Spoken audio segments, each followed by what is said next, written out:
Hi, you're welcome to today's session on Celpip writing process. So I told you in the previous video that with Celpip writing process, we have two tasks. That is one, writing of email, and then the second one is writing or responding to a survey question. Responding to a survey question. But I want us to watch a very short video on task one, that is writing an email. And I hope that at the end of this video, it will be very beneficial to you. If you like this video at the end of it, you just have to subscribe and then share for your friends to join. So let's stay tuned and enjoy this short video on task one, writing process on how to write an email during the Celpip test. We discussed 4 key steps in the writing process: brainstorming, making an outline, writing, and checking your work. In this video, we are going to demonstrate how these 4 steps can be applied to task 1 of the writing test. In task 1, you will be presented with a situation and a series of instructions explaining what you should include in an email. Let's take a look at an example. Notice that there are 3 main instructions in this example. The number of instructions can vary in task 1, but there will generally be 3 to 4 of them. Before I start writing, I'm going to make some notes. On the official test, you will have note paper that you can use. Now, since there are 3 parts to the instructions here, I'm going to divide my page into 3 parts and number them like this. To get started, I'm going to write down any ideas that I have, good or bad. I'll spend 2 or 3 minutes on this. This is the brainstorming part. It's okay if you can't think of anything right away for a particular part. You can always come back to it. So let's see. Number 1. Say what time the meeting is and what the meeting is about. I'll just say 3 p.m. Any time would be fine. What's the meeting about? I'll have to think about that. I'll come back to it later. Number 2. Say sorry for not going to the meeting and why you cannot attend. Okay, I'll say I'm really sorry. Why I cannot attend. I'm sick, but in what way? Headache? Stomachache? Considering that the meeting is tomorrow, neither of these will work. I could easily recover from both by tomorrow. Stomach flu? Sounds better. Food poisoning? That sounds too serious. Who knows when I will be back at work. Okay, anyway, I've got some ideas down. Number 3, ask to change the meeting day and suggest a time. This one seems pretty easy. I'll say Friday at 3. Okay, back to number 1. Say what the meeting is about. I really have no idea. I'm just going to write whatever comes into my mind. Meeting. When I think of a meeting, I think of a long table and big chairs and lots of people in suits. Okay, what if the meeting was about chairs and tables or desks and new employees or something, like where they will sit? Maybe something about a seating chart and buying new desks? Okay, that sounds like something people have meetings about. Maybe I'll just add one more detail about what my contribution to the meeting is supposed to be. I'll say I have some information about the total number of new hires based on reports from other bosses, or department heads sounds better. It's a more precise and detailed way of describing them that will show the raters the range of my vocabulary. Okay, I've got some ideas for each part. I've finished brainstorming, and now I'm going to work on making an outline. Looking at number 1, I'll say the meeting was scheduled for 3 p.m. and it's about a seating chart for new employees, as well as buying new desks. I'll also mention the report about numbers of new hires from the department heads. In number 2, I'll say I'm really sorry, and I'll go with stomach flu to explain why I can't attend the meeting. For number 3, well, I've got the new meeting time, so I'm all set. Now I've got 3 sections here, so I will probably want to write 3 main paragraphs in my response. It may not always work out so neatly, but in general, it can be a useful strategy to build your outline around the instructions, and then write one paragraph for each of the main instructions.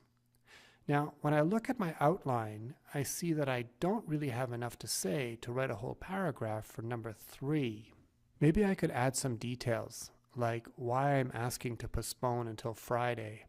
I'll mention that I need time to recover from my stomach flu and that I have some things I want to discuss at the meeting. Whenever you can, you should add supporting details to develop your main ideas. Okay, now I've got a pretty solid outline. I know what the important points are for each of my 3 main paragraphs, and I'm ready to get started on the actual writing of my email. In writing task 1, you are writing an email to someone, so you're going to need a greeting. In this case, I'm writing to my boss. I'll come up with a first name. I'll call my boss Dan. In Canada, it's normal to use people's first names, even if they are your boss. I don't need anything too complicated as a greeting. Hi Dan, is fine. Because I'm writing to my boss, who knows me well and who's probably pretty busy, I'm going to get right to the point. Now, if I was writing to someone I didn't know, I would probably include a line introducing myself. Or if I was writing to a friend I hadn't heard from in a while, I might write, "How have you been? It's been a while." It would be natural to include an opening line in those situations, but here it would be best to just jump in and explain the situation to my boss. So here's my first paragraph.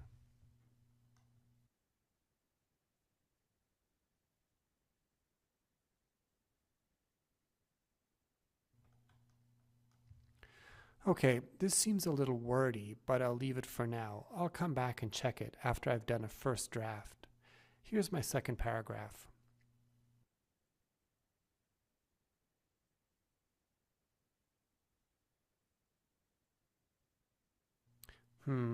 This one is a lot shorter, but it's still an okay paragraph. It's got the minimum 3 sentences.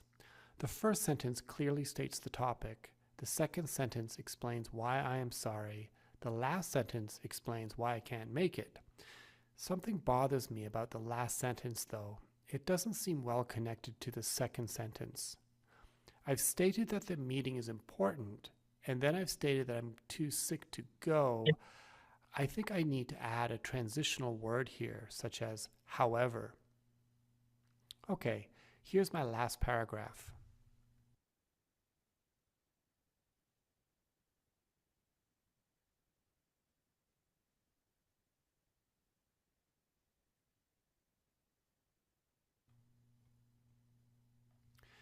This isn't bad. I've started with a strong topic sentence that happens to be a question here. All the other sentences provide details that support the first one. The tone of that first sentence is a bit off, though. I'd like to make it sound a bit more polite, since I feel pretty bad about missing the meeting. I'll add the phrase, if at all possible, here. I also think I need to add a transition between the second and third sentence and change this into one longer sentence. It'll more clearly show the relationship between the ideas in those 2 sentences. This will also show the raters that I have good control over sentence structure. Okay, I'm almost done. I think I'll just add a closing statement, something that will reinforce how sorry I am. That will really help with the tone of my message. And I'll also add my name. All right, so that's it for the third step of the writing process, writing my message. The last thing I will do is spend 2 to 3 minutes checking over my work to see if I have made any small errors or if there's something that I can do to improve my response. Now I see that my total word count is 208. The instructions say I should write about 150 to 200 words, so that's okay, just a little over. Nevertheless, as I read over my work, I should check to make sure I haven't repeated myself or included information that isn't related to the topic. When I look at my first paragraph, I do see a part where I have repeated the same idea. This sentence here. It's basically just repeating what I said in the sentence before. I'm going to delete it. Oh, and I see I've repeated the word report in the last sentence. I want to show the raters the range of my vocabulary, so I'm going to change this second one to figures, which is another word for numbers. My second paragraph looks okay. Oh, except that I now see that I left out a word here. When I look at my third paragraph, I see that I have used the phrase attend a meeting twice, once here and once in the second paragraph. I'm going to change this one so that the raters know the range of my vocabulary. Okay, I have now completed all 4 steps of the writing process. Here's my completed response in its entirety.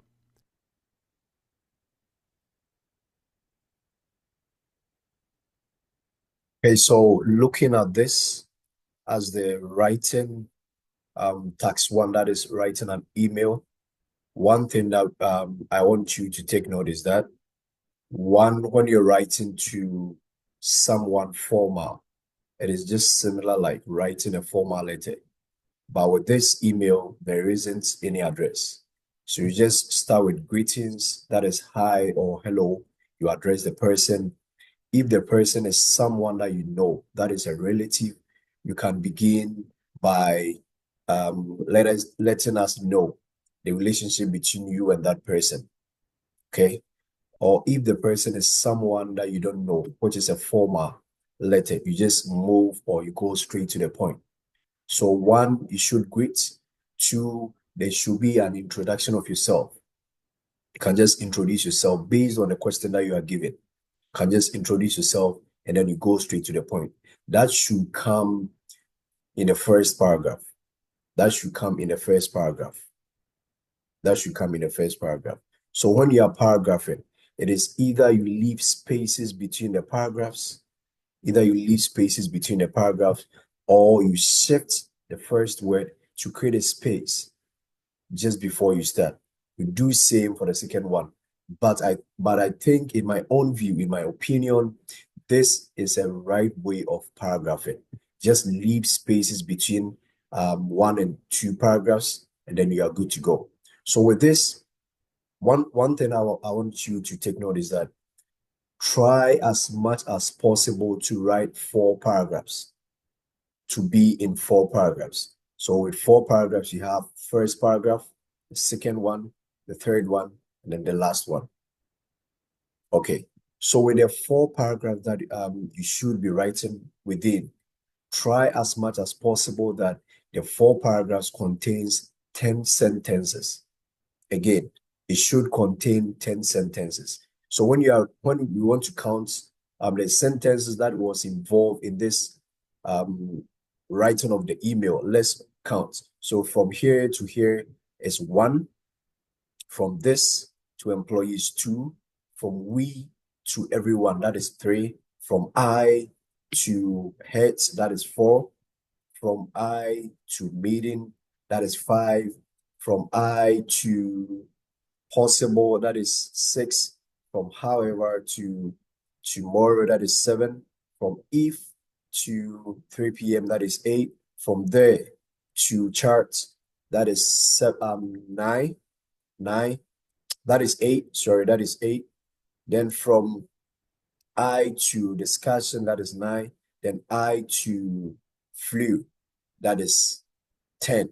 So be as much as possible to write 10 between 10 sentences. If it is 11, it is okay. If it is 11, it is okay.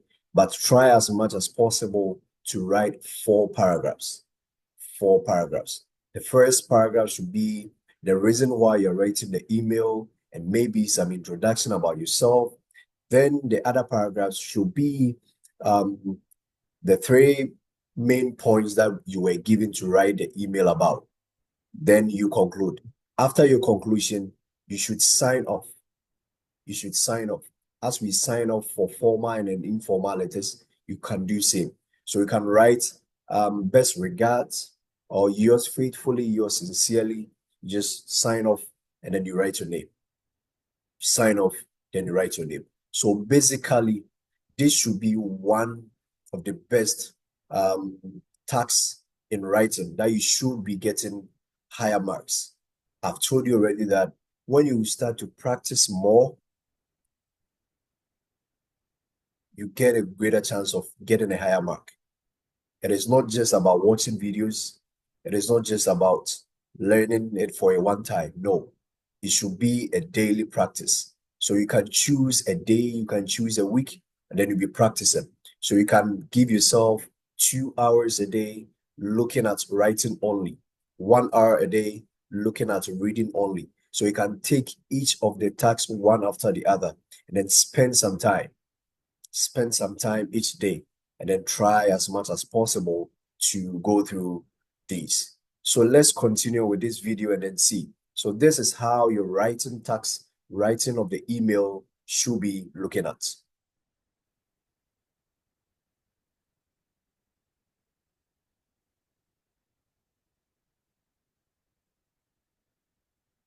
In this video, we've looked at how to apply these 4 steps to an example. Okay, so as I told you earlier on, these are the 4 key steps. One, brainstorming, you put down whatever comes into mind for the topic that you're supposed to write the email about. 3, 2, you make an outline. So with the steps or with the reasons that you are told to write the email about, you make an outline of how you're going to write those. Then 3, you start writing with greetings. Then you write within 4 paragraphs. Then with the 4 paragraphs, try as much as possible to write about 10 sentences. After writing everything, come back again, check your work. That is the 4th step. You check your work. So checking your work is looking for spelling mistakes, looking for repeated words. So if for the start you wrote more than 200 words, come back again, you check repeated words, you check phrases that you can compress, phrases that you can change, phrases that can be exchanged or that can be taken away so that you be within 150 to 200 words. It shouldn't be more than that. And then it shouldn't be less than 150 words because you stand a chance of losing some marks when you write less than or above the required number of words. I hope this video will be beneficial to you. I urge you to keep on practicing, keep on practicing, keep on practicing, because the more that you practice, then you become familiar with the tricks and then the tips in writing Celpip. Thank you for watching.